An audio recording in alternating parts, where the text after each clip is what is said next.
Alors la question, les États-Unis ont-ils vraiment utilisé le pouvoir de s'endetter sans fin pour tout acheter?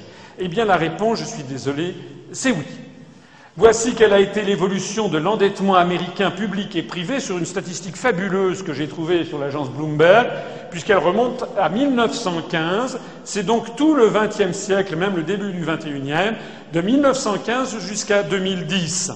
Et vous voyez donc que nous avons eu ici une espèce de gonflement inimaginable de la dette en 1929, c'était l'ensemble de la dette, tous secteurs confondus, notamment public et privé, notamment les consommateurs. On ne parle pas seulement que de la dette publique. Et puis ensuite, on a eu, à partir de 1944, vous voyez ici cette grande stabilité, c'était justement les effets de Bretton Woods. C'était les effets, justement, de ne pas pouvoir développer la dette autant qu'on le voulait. Et puis, à partir de 1971 et de Bretton Woods, quelques années de latence, et puis une envolée de la création de dettes aux États-Unis.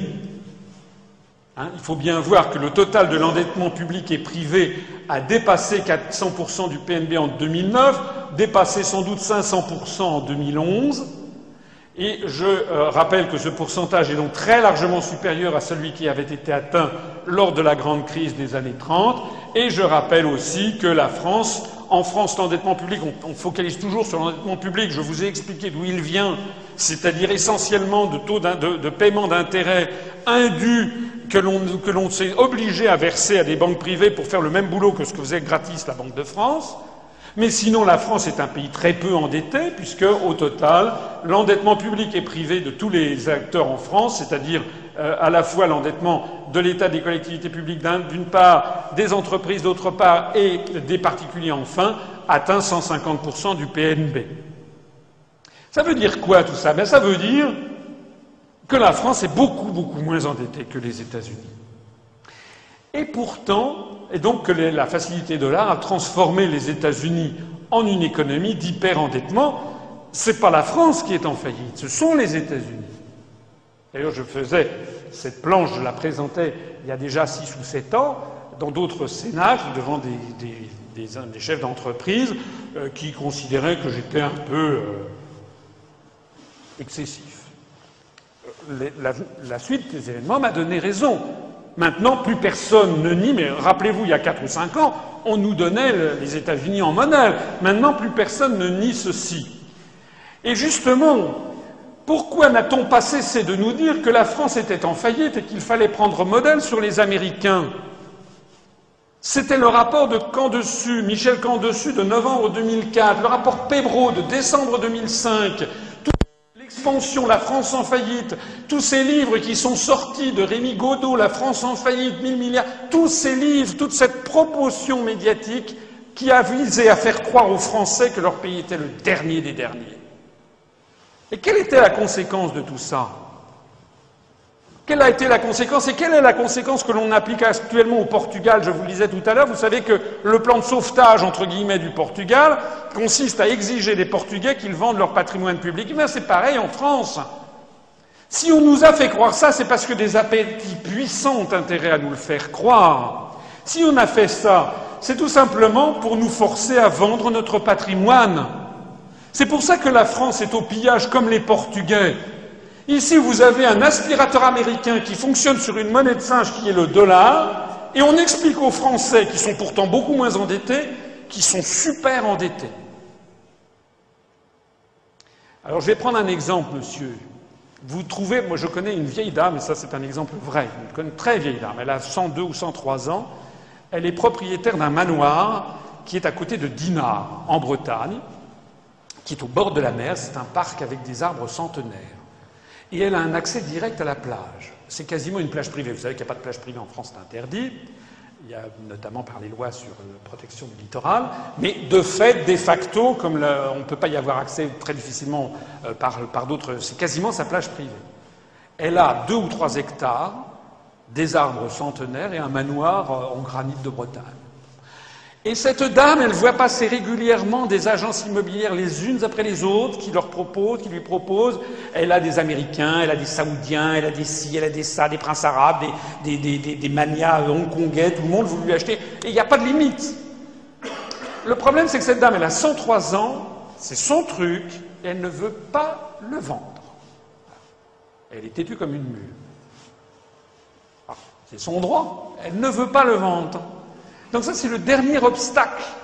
Et comment pouvez-vous forcer à vendre quelqu'un qui ne veut pas vendre? Eh bien, les Américains, ils ont trouvé la solution. Il faut faire croire à la personne qu'elle est en faillite. Donc il faut aller voir la dame, qui évidemment à 103 ans, elle n'a plus tout à fait toutes ses facultés, quoique. Et il faudrait aller la voir en lui disant « Mais mamie, t'as pas payé ta taxe foncière. Et là, t'as vu, t'as un découvert à la banque, mais mamie, t'es très très en faillite. » Et si la mamie, elle a un peu perdu la tête, elle dit « Ah, mais qu'est-ce que je peux faire ?» Mamie, il n'y a pas d'autre solution que de vendre. Et si elle a un peu perdu la tête, elle va en effet vendre ce qu'elle ne voulait pas vendre, parce qu'on lui a fait croire qu'elle était vraiment en faillite. Mais c'est ça qui se passe. C'est ça qui se passe. Les Américains, qui sont 4 à 5 fois plus endettés, la société américaine, que la société française, mais qui détiennent tous les médias en France, forcent la France à vendre ses autoroutes, EDF, Gênes+, des tableaux de mail, des immeubles appartenant à l'État. Et qui est-ce qui rachète? Pas que. Il y a aussi des Chinois, des Indiens, etc. Mais essentiellement des fonds de pension américains, dont l'argent ne vient que d'une escroquerie générale. Donc ça, c'est quand même l'une des choses, enfin, c'est l'une des plus grandes escroqueries mondiales qui existent, c'est que nous sommes en train de vendre notre patrimoine à des représentants, à des émanations, à des sociétés émanant d'une société beaucoup plus endettée. Alors, il faut comprendre comment ça marche pour bien comprendre le mécanisme. Par exemple, vous avez American Funds, qui est un fonds de pension, celui de tous les pensionnés, de tous les fonctionnaires retraités de Californie. American Funds a pris des plaques dans le capital de Veolia Eau, de Vivendi Eau, de Thales, qui est une entreprise française en matière d'armement, de Schneider Electric, de Michelin, de Bouygues Télécom, du groupe Accor, notamment. Au passage, puisque American Funds doit détenir environ 20 à 25% de Bouygues, ce que je dis là ne sera jamais dit sur TF1. Ben oui, puisque TF1 est possédé par Bouygues. Donc au deuxième niveau, American Funds peut mettre son barrage. Ça se passe comme ça chez McDonald's. Il faut bien comprendre pourquoi est-ce que moi je suis barré de la télévision. Parce que ça, ce que je vous dis là, c'est d'une importance capitale, c'est le cas de le dire. C'est d'une importance capitale. Jamais Madame Le Pen, qui d'ailleurs n'y comprend rien, ne dira ça. Jamais. Jamais. C'est le deal. Monsieur Le Pen, pareil. Monsieur Mélenchon aussi fait des ronds dans l'eau, mais jamais. Monsieur Besancenot, Madame Laguillet, tous ces opposants d'opérette, jamais n'expliqueront ce qui se passe en réalité. Et comment nous sommes en réalité siphonnés par les Américains. On va voir par exemple ce que ça donne en matière d'eau. En matière d'eau à Paris, voici l'évolution du prix de l'eau à Paris en francs. Jusqu'en 1986, c'était une gestion publique. Et puis on a considéré, à partir de 86-87, avec l'ineffable Chirac, et puis des grandes campagnes de presse, on nous a expliqué que c'était absolument ringard d'avoir une régie des eaux municipales. C'était vraiment le comble de la ringardise. En revanche, ce qu'il fallait, c'était beaucoup plus chic, beaucoup plus efficace, c'était d'avoir des gestionnaires privés. Donc M. Chirac a donné une partie de Paris, la rive nord, à Veolia et la rive sud à Vivendi. Enfin, ça s'appelait la Lyonnaise des Eaux et la Générale des Eaux à l'époque. Ça a seulement changé de nom. Et qu'est-ce qui s'est passé depuis?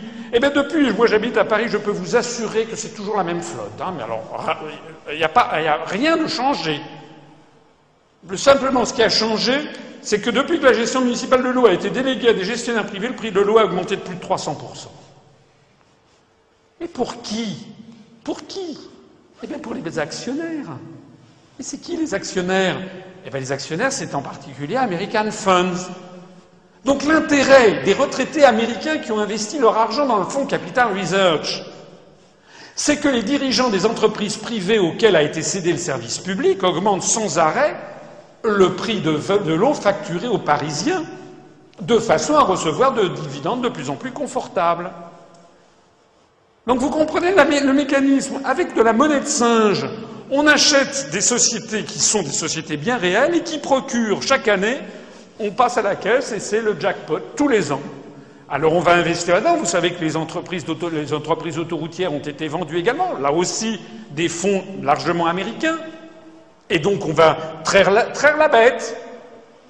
Les autoroutes, EDF. EDF a présenté le truc extraordinaire, c'est l'électricité la plus compétitive d'Europe. À la demande de Bruxelles, nous sommes en train de privatiser EDF. Pareil pour GDF, vous avez vu que le gouvernement, sur la demande de Bruxelles, a ouvert le marché du gaz en France à Goldman Sachs et à Lehman Brothers. Non, à JP Morgan, pardon, Lehman Brothers a fait faillite. À JP Morgan et Goldman Sachs, qui sont des groupes financiers qui n'ont aucun rapport avec le gaz.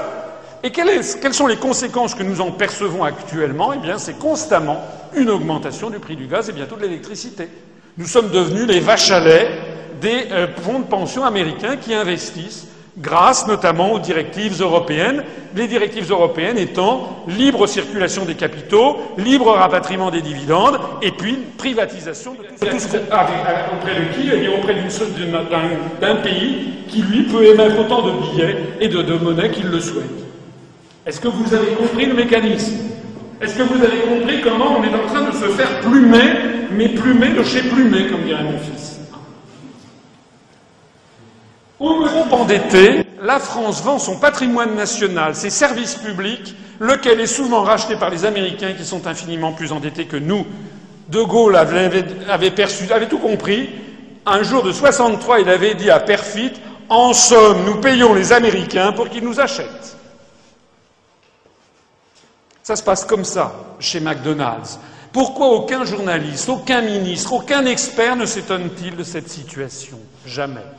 Tout simplement parce que les journalistes, ils sont employés par Bouygues, ou ils sont employés par Lagardère. Lagardère, au capital de Lagardère, qui détient Europe 1, qui détient les NMPP, qui détient le Parisien, qui détient Paris Match, 60% du capital de Lagardère sont détenus par des investisseurs internationaux. Alors pareil pour le Figaro détenu par Dassault, etc. Donc l'ensemble des médias français, des médias de masse, ont été investis par ça. Donc je rappelle que tout ceci se fait avec la complicité extrêmement active de la Commission et de l'Union européenne. C'est l'article 106 du traité sur le fonctionnement de l'Union européenne.